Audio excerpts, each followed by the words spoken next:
करके दिखाया है वो आपसे छिपा नहीं है।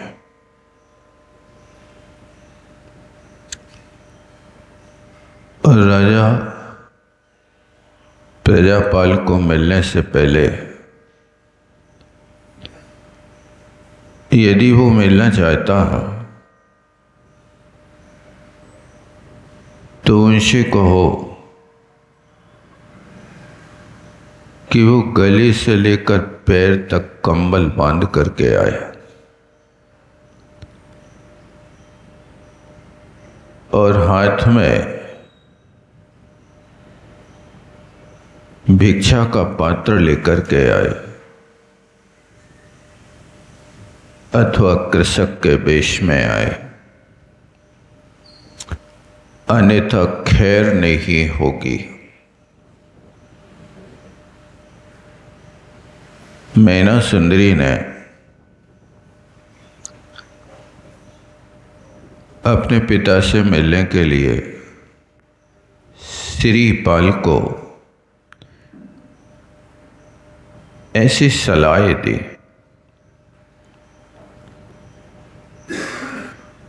क्योंकि अभी इतना काल व्यतीत होने के बाद भी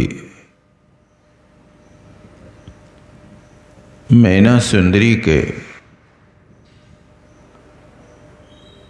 अपमान के जख्म सूखे नहीं थे।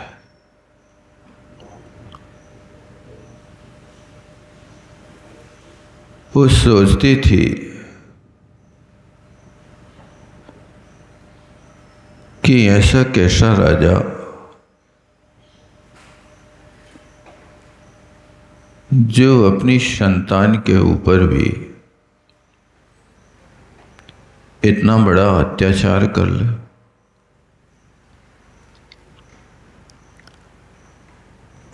मैंने कौन सा उनका अपमान किया था?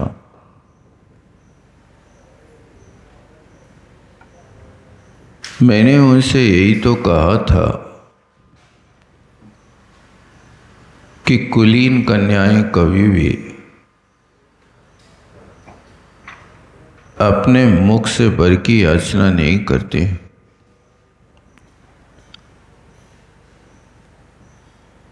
इस वाक्य से तो मैंने आपका सम्मान ही बनाया था।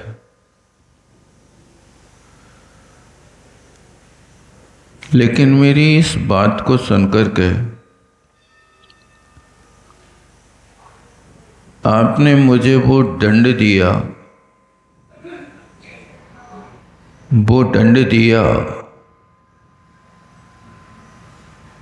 कि काश मेरे पास गुरु कृपा नहीं होती, गुरु मंत्र नहीं होता,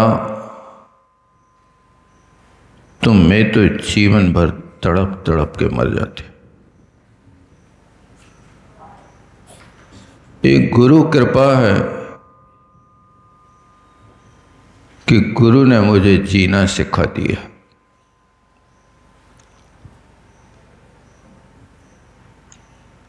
चलना भी सिखाते हैं, जीना भी सिखाते हैं और सुखी होने का उपाय भी बताते हैं। वो तो गुरु थे जिनकी कृपा से आज मुझे इतना वैभव मिला।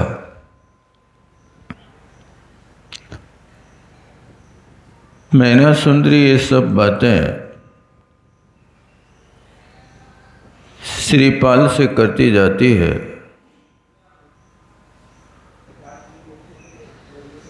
आंखों में पानी भर आता है। होता भी है जब कभी पुरानी स्मृतियां सामने आती हैं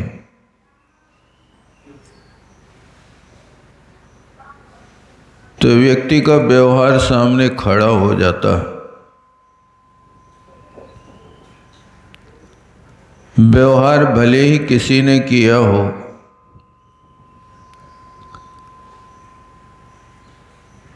चाहे व्यक्ति परिवार का हो या पड़ोस का हो, लेकिन वो व्यवहार बहुत जल्दी उखड़ करके सामने आ जाता है। शत्रु और मित्र बनते हैं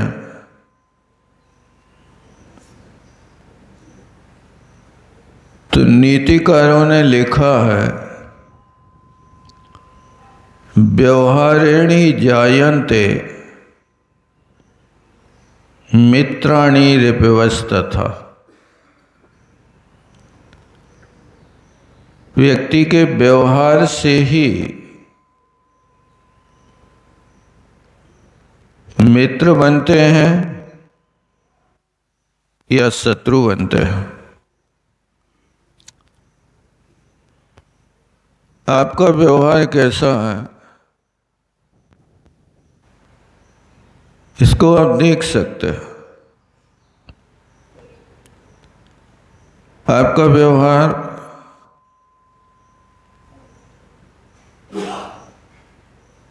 मित्र बनाने के योग्य है कि दुश्मनी करने के योग्य है।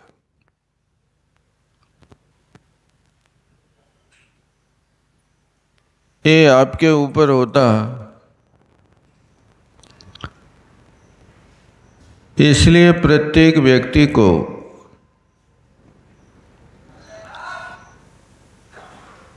अच्छा व्यवहार ही बनाना चाहिए।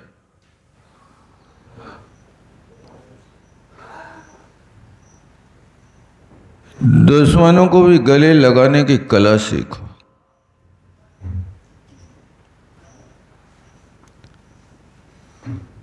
किसी ने कहा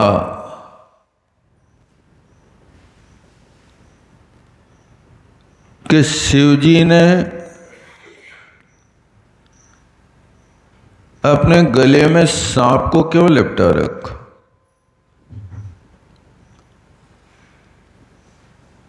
तो उन्होंने कहा कि हमें ये सीख दे रहे हैं कि दुश्मनों को भी गले लगा करके रखो।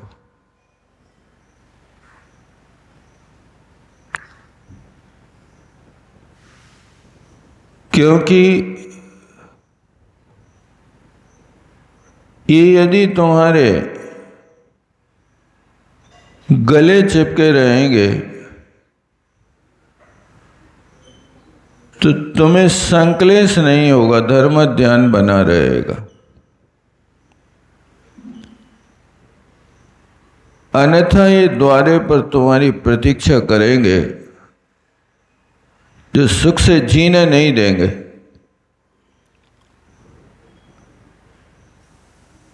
इसलिए व्यवहार में इतने कुशल होना चाहिए, इतने कुशल होना चाहिए। यदि आपकी हार होती है तो हो जाए, पर मन सदा प्रसन्न बना रहे।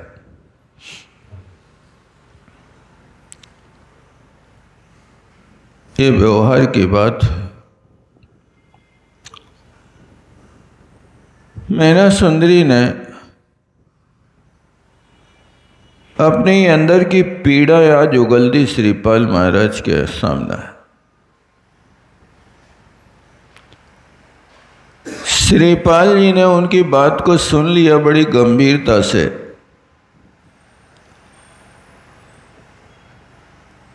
एक बात हमेशा याद रखा करो कि सामने वाला व्यक्ति यदि आपको कुछ सुना रहा है तो उसकी बात को बड़ी गंभीरता से सुन लो। आप बीच में टोको नहीं।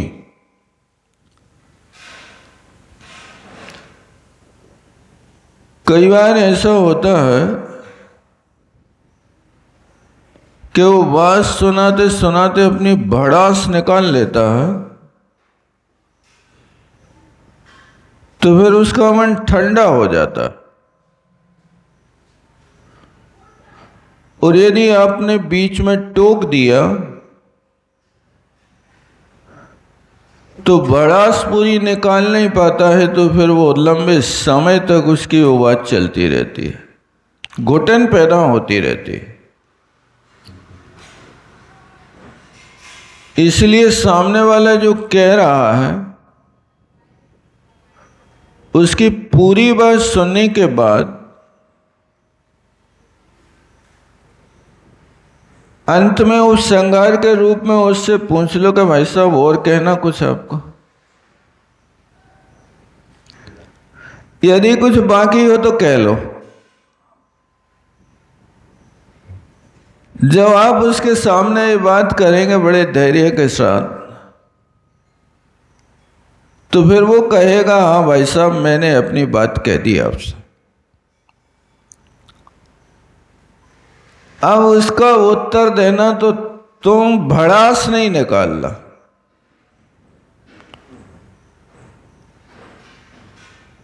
क्योंकि गर्म लोहे को ठंडा लोहा काटता।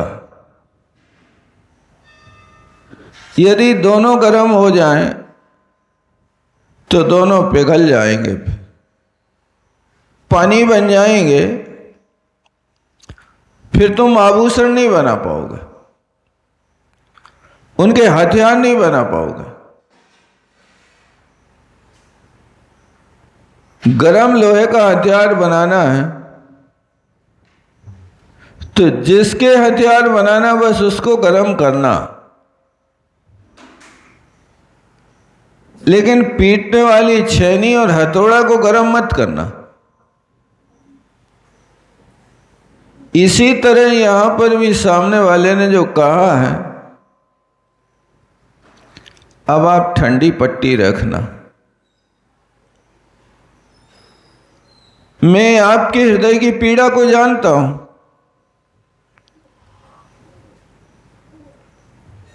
लेकिन फिर भी मेरी परिस्थिति को समझने की कोशिश करो।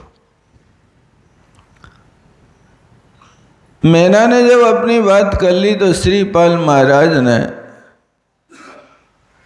बहुत अच्छे ढंग से उसकी बात को सुन लिया,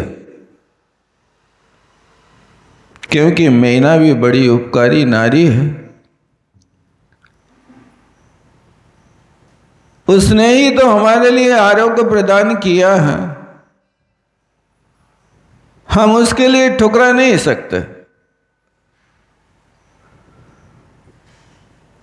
जो लोग उपकारियों का उपकार याद रखते हैं वे उनकी बात को बड़े प्रेम से सुनते हैं, क्योंकि ये हमारे गुरुजन हैं, शिक्षा प्रदाता। तो श्रीपाल ने अपनी बात रखी,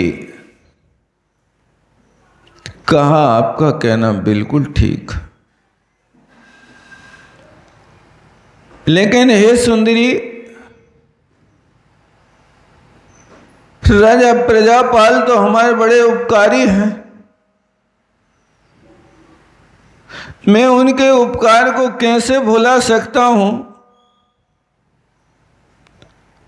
जिस व्यक्ति ने हमारे साथ इतना बड़ा उपकार किया, एक अपरिचित व्यक्ति से, संकट में पड़े हुए व्यक्ति से, रोगाक्रांत व्यक्ति से, निराश्रित व्यक्ति से, जिसके पास कोई आश्रय नहीं, जंगलों में दिन गुजारने वाले व्यक्ति के लिए चिंतामणि रत्न देकर के उसकी दरिद्रता को दूर किया, मैं उस उपकारी को कैसे भूल सकता हूं। श्रीपाल ने बड़े गदगद स्वर के साथ जब मैना के सामने ये बात कही, क्या आप बताओ, ऐसे उपकारी जनों को मैं भूल सकता हूं? आपके साथ जो घटना घटी है, आप तो कर्म सिद्धांत के वेत्ता हैं। चूंकि मैं समझ रहा हूं कि आपको कर्म के ऊपर, सिद्धांत के ऊपर बहुत बड़ी श्रद्धा है, लेकिन वो बात भी तो खटक रही कि आपने तो हित का उपदेश दिया था, किंतु मेरे पुण्य से उनको अहित लगा था। ये मेरा पुण्य था कि आप जैसी पतिव्रता, शीलवती, भगवत भक्ति लीना ऐसी नारी का मिलना। श्रीपाल की इस बात को सुनकर के फिर मैना सुंदरी ने अपनी एक भड़ास निकाली, कहा महाराज इतने नरम मत बनो कि दुनिया तुम्हें चट कर जाए। तब श्रीपाल कहते मैना इतने गरम भी मत बनो कि दुनिया तुम्हें छू ना पाए। यदि तुम गरम लोहे की तरह हमेशा तपतायमान रहोगे तो लोग हाथ नहीं लगाएंगे, हाथ दिखाएंगे। गरम लोहे में लोग हाथ लगाते हैं कि हाथ दिखाते हैं, दूर से हाथ सेंकते हैं।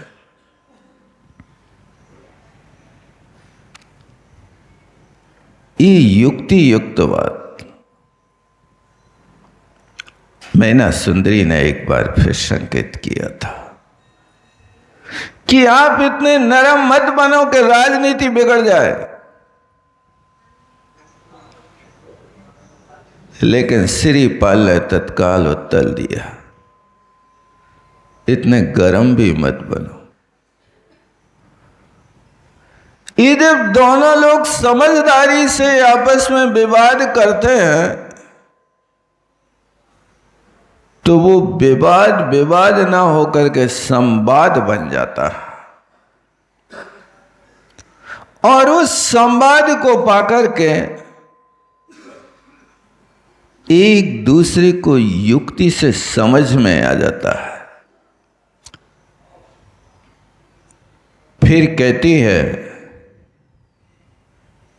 इतने सरल मत बनो कि लोग तुम्हें मूर्ख समझने लगे। ये तो दुनिया है, कौन किस रूप से व्यक्ति को समझती है। सरलता का दुरुपयोग नहीं करना चाहिए। और फिर कहते हैं कि आप इतने मत अकड़ो कि लोग तुम्हें छू ना सके, मिल ना सके। ये परस्पर की बातें आपस में एक दूसरे के प्रति उपदेश भी देते हैं और एक दूसरे के प्रति संबोधन करते हुए नीति कैसे बने इस बात का विचार भी करते हैं। आपस में दोनों बहुत देर तक विचार करने के बाद में बस निर्णय ये होता है कि राजा प्रजापाल से मिलना है। लेकिन मैना सुंदरी का मन राजा प्रजापाल यानी अपने पिता श्री से मिलने का नहीं हो रहा। बार बार वो बात हृदय को उद्वेलित कर देती है कि मेरी गलती क्या थी। ठीक है, गलती नहीं थी, लेकिन लोक में ऐसे भी काम नहीं करना चाहिए कि जाके किए लाज आवे और जग में अजस पावे। लोक में ऐसे काम मत करना कि जिस कार्य को करने से लज्जा पैदा हो जाए। ये बात हमेशा याद रखो। वो कार्य करो कि जिस कार्य के करने से अपने लिए कभी नज़र गिराना ना पड़े। इसलिए जाके किए लाज आवे, जग में अजस होए, लोक में अयस कीर्ति हो जाए, लोग हमेशा उसको बुरी दृष्टि से देखते रहे। इस बात की मर्यादा प्रत्येक भव्य आत्मा को रखना चाहिए, चाहे परमार्थ हो, चाहे लोक व्यवहार हो।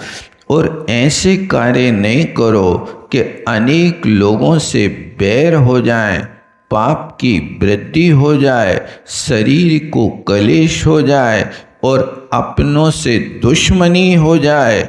इन सब चीज़ों का हमेशा किसी भी कार्य करने के पहले हर व्यक्ति को विचार करना चाहिए।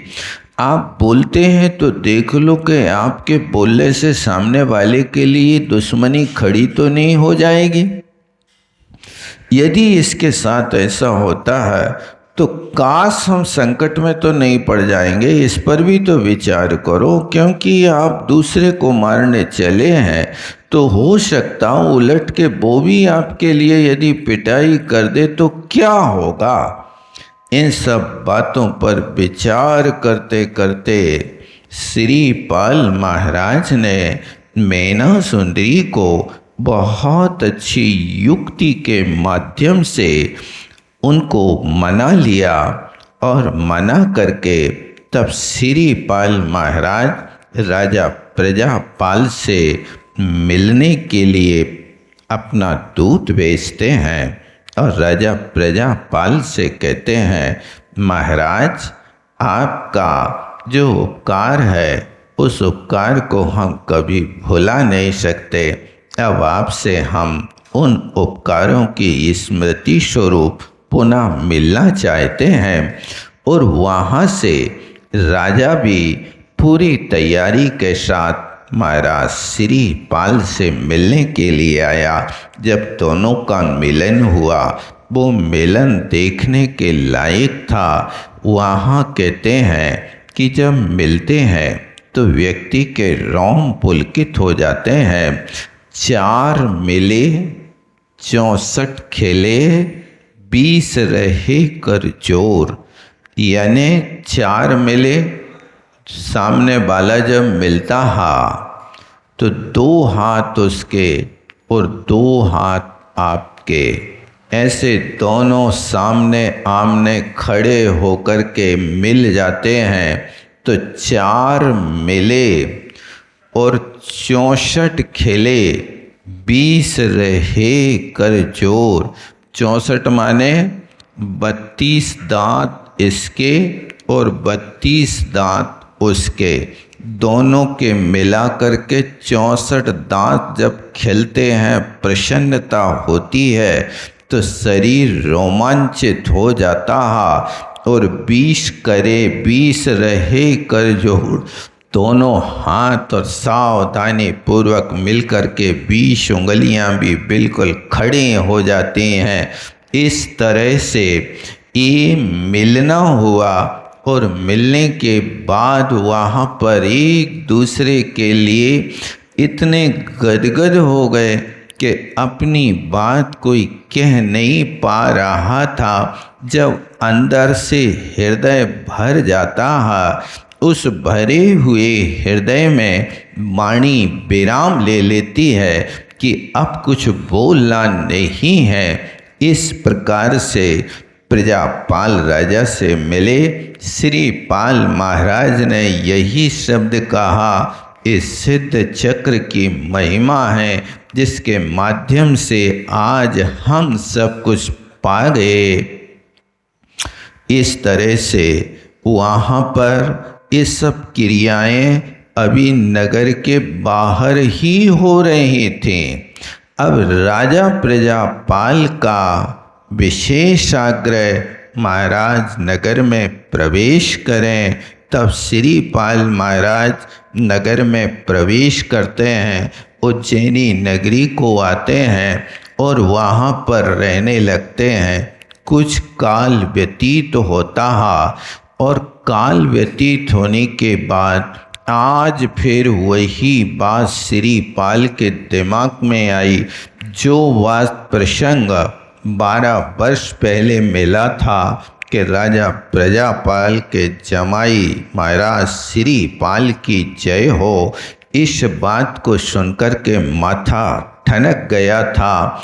आज फिर यही राज दरबार में बैठे बैठे श्रीपाल के मन में एक बात आ गई कि जो व्यक्ति अपने पिता के राज्य को संभाल ना सका, उस पुत्र का जीवन ही क्या है।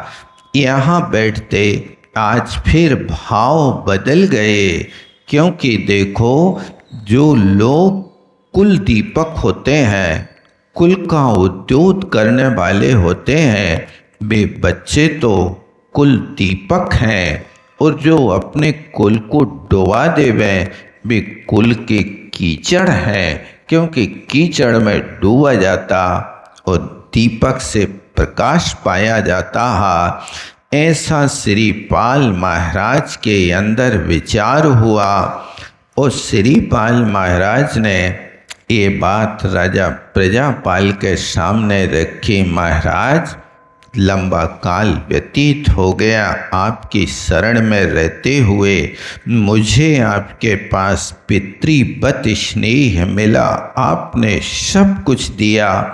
अब मेरे विचार हैं कि मैं अपने राज्य को अपने हाथ में ले लूं, ऐसा भाव मेरा हो रहा है।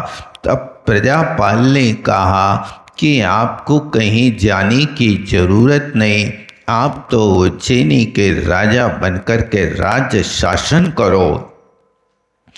यदि आप पूर्ण राज्य संभालने में असमर्थ हैं तो फिर आधा राज्य आप संभालो और आधा राज्य मैं संभालता हूँ, ऐसा प्रजापाल ने कहा।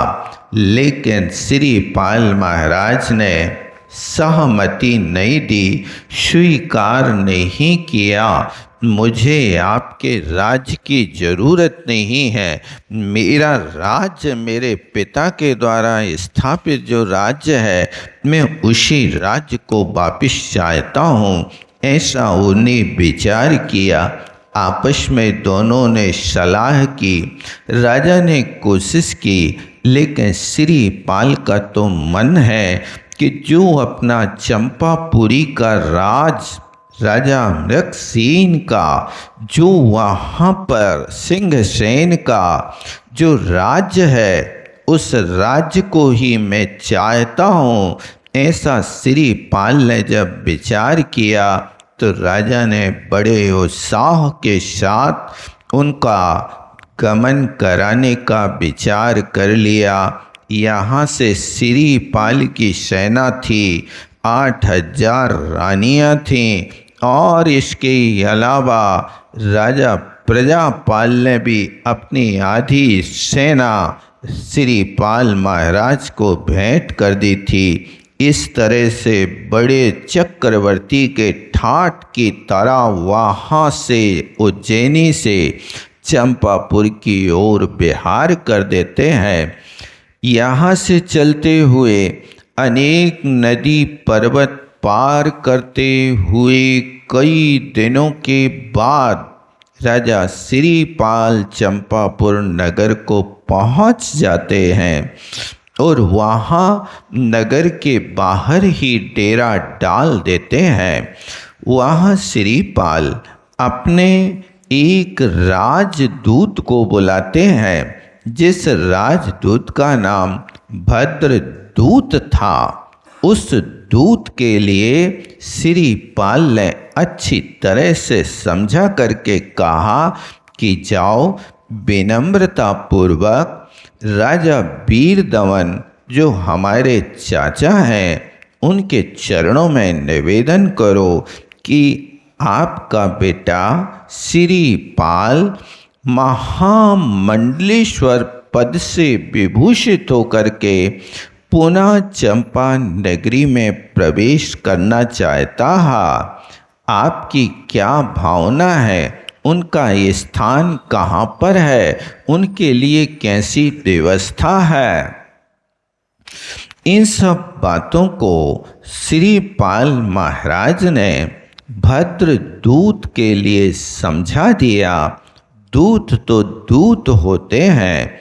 वहाँ जाकर के वीर दमन की राज सभा में दूत ने अपना प्रस्ताव रखा। जो सिरीपाल ने कहा था तोते की तरह पूरा का पूरा पाठ वहाँ दोहरा दिया। लेकिन वीर दमन इस बात को सुन करके वो तो भड़क गया और कहता है सिरीपाल को चंपा नगरी में 1 फुट भी स्थान नहीं है। सिरीपाल यदि नहीं मानता है तो वो अंदर प्रवेश करेगा और मैं उसको यमलोक भेज दूंगा। इस बात का परिचय उसको यहाँ चंपा नगरी में प्रवेश करते ही होगा। ऐसा वीर दमन का कठोर व्यवहार देख करके उस दूत ने कहा, महाराज, युद्ध से आज तक कभी किसी को सुख नहीं मिला। आप यदि युद्ध करते हैं तो इससे बहुत बड़ी धन हानि और जन हानि होगी और विजय तो सिरीपाल महाराज की होना है। वे महामंडलेश्वर पद के धारी कोटि भट्ट सिरीपाल हैं, इसलिए आप उनके साथ युद्ध विराम कर दें। ऐसा बहुत बार दूत ने समझाया, लेकिन वीर दमन को बिल्कुल भी समझ में नहीं आया। अब भद्रदूत वहाँ से लौट करके आता है और सिरीपाल महाराज को सारा समाचार सुनाता है। सिरीपाल तो अब रणनीति लेकर के आए हैं। साम दाम दंड भेद की नीति कुछ भी अपनाना पड़े, मैं अपने पिता का नाम नहीं डूबने दूंगा। पिता के राज को कलंक नहीं लगने दूंगा। ऐसा विचार किया सिरीपाल। और यहाँ वीर दमन दोनों रणांगण में खड़े हुए। दोनों की विशाल सेना थी, लेकिन मंत्रियों ने बड़ी समझदारी से युद्ध की बात रखी। महाराज देखो, एक ही पिता की संतान है, ये प्रजा भी तो एक ही राजा की है, क्यों प्रजा का आप नुकसान करते हो, बर्बादी करते हो। आप दोनों महावीर हो, इसलिए प्रजा के साथ ही युद्ध ना हो करके जैसे युग के आदि में भरत और बाहुबली का युद्ध हुआ था, मैं समझता हूँ कि आप दोनों चाचा और भतीजे एक मल्ल युद्ध करें। इस मल्ल युद्ध में दोनों के लिए विजय का और हार का जो भी होगा वो निर्णय होगा। हमारी प्रजा सारी की सारी सुरक्षित बचेगी। मंत्रियों ने जब इस विचार को रखा तो सिरीपाल महाराज सहर्ष स्वीकार कर लेते हैं और वीर दमन भी ताल ठोकता है, कोई हम किसी से कम हैं क्या, हम भी ये कार्य कर सकते हैं। फिर प्रजा को रणांगण से बाहर कर दिया गया और दोनों वीर रणांगण में आए तो मल्ल युद्ध प्रारंभ हुआ। युद्ध का प्रारंभ पहले बातों से होता है। एक दूसरों की छीटा कशी करते हैं, नोक झोंक करते हैं, तुमने ये किया, तुमने ये किया, जिसको अपनी नीति में कहते हैं गड़े मुर्दा उखाड़ना, यानी पुरानी बातों को करना। जिन बातों से कोई मतलब नहीं होता, वो भी जानता है कि हमने क्या किया है, लेकिन फिर भी उसकी करनी को आप ये बताना चाहते हो कि आपने मुझे मारने की योजना बनाई थी, राज्य से हटाया था, ये किया था। ये सारी की सारी बातें जब वहाँ होती हैं और इन बातों में जब जोश बढ़ जाता है तो फिर हाथापाई होने लगती है और हाथापाई के बाद फिर लातों का नंबर आता है। फिर एक दूसरे के लातों घूंसों से घनघोर युद्ध हुआ और सिरिपाल ने वीर दमन को इस तरह से परास्त कर दिया जैसे लोग अपने हाथ में आए अमरूद को मसल देते हैं। इस तरह से वीर दमन की दशा बिगाड़ दी और सिरिपाल महाराज ने वीर दमन को अपनी भुजाओं में बांध करके बंधन में डाल दिया और सिरिपाल की सेना में आनंद भेरी और विजय पताका फहराने लगी। वीर दमन मलिन मुख हुआ, बहुत दुखी हुआ। अब आगे क्या होता है उसको अपन फिर देखेंगे। यहीं विराम लेता हूँ। बोलो आचार्य गुरुवर विद्यासागर जी महामुनि महाराज की। जावाणी के ज्ञान से सूझे लोकालोक, सवाणी मस्तक नमो सदा देत हो धोख। हे जिनवाणी भारती तो है जपो दिन रैन, जो तेरो सरना गहे सो पावे सुख चैन। देव भजो अरिहंत को गुरु सेवा निर्ग्रंथ, दया धर्म पालो